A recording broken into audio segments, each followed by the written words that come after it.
Okay, greetings. I'm Al Beliveau.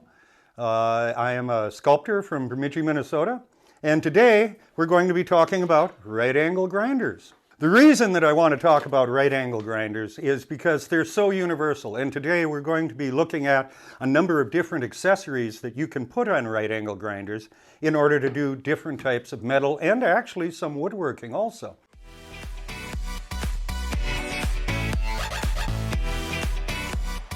One of my favorite grinders.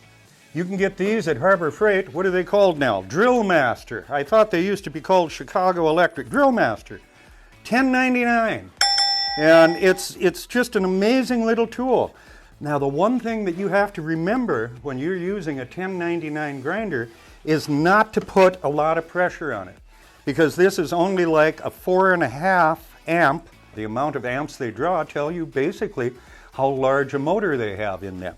So the difference between this 4.5 amp and this is an 8 amp grinder, well, this is twice the grinder this is.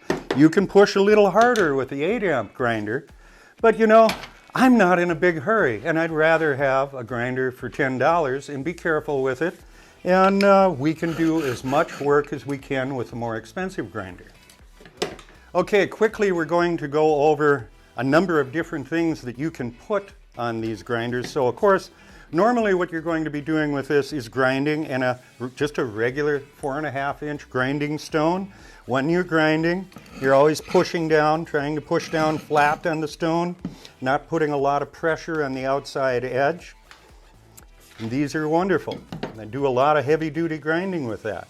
The next, and very dangerous, is the cutoff wheel. And you can see that it's much thinner than the grinding wheel.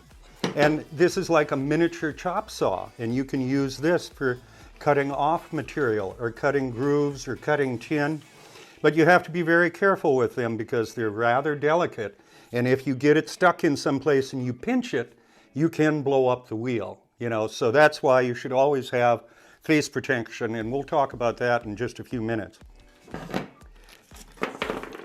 Wire brushes, extremely handy, especially when you have old rusty stuff and you're trying to weld it together, and electricity doesn't flow through rust as well as it does bare metal.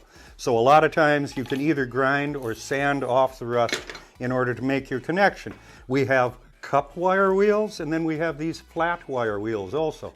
The one thing to remember about wire wheels is these wires are embedded. They're kind of pinched into the collars, and the wire comes out as you're using them. There'll be little wires flying all over the place, and when you're done doing a bunch of wire brushing, you'll have to pull them out of your clothing. So it's always a good idea to have a nice heavy layer of clothing on when you're doing wire wheel cutting.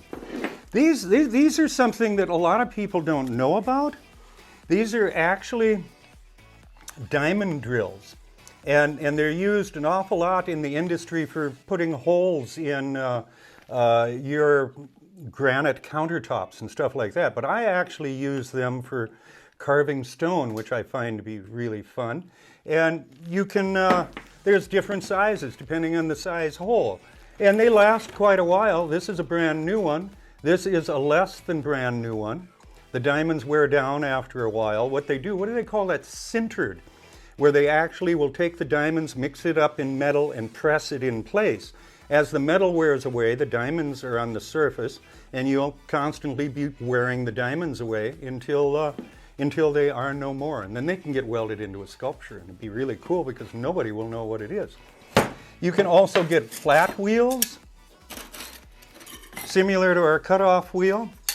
And these are also diamond, and they will cut through stone, they'll cut through metal, and it lasts for quite a while, depending on how much pressure and what type of metal you're cutting with it.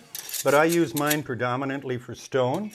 And another tool is these are diamond coated, and if you're going to be doing flat surfaces, and if you're trying to do stone, or it works well on steel also, you have this diamond surface wheel.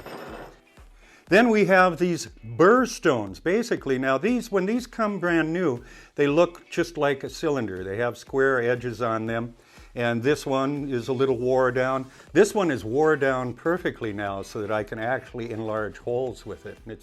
It's a wonderful little stone. It's a nice little implement to keep in your toolbox. You never know when you're going to be needing to use something like that.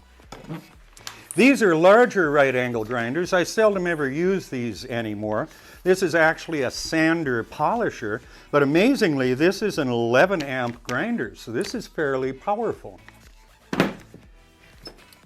And this is a big brute of a grinder, and this is a 15 amp grinder. So if you're running this off of your household circuit, which is 15 amps, it may actually be pulling 16 amps and it's going to trip your breaker.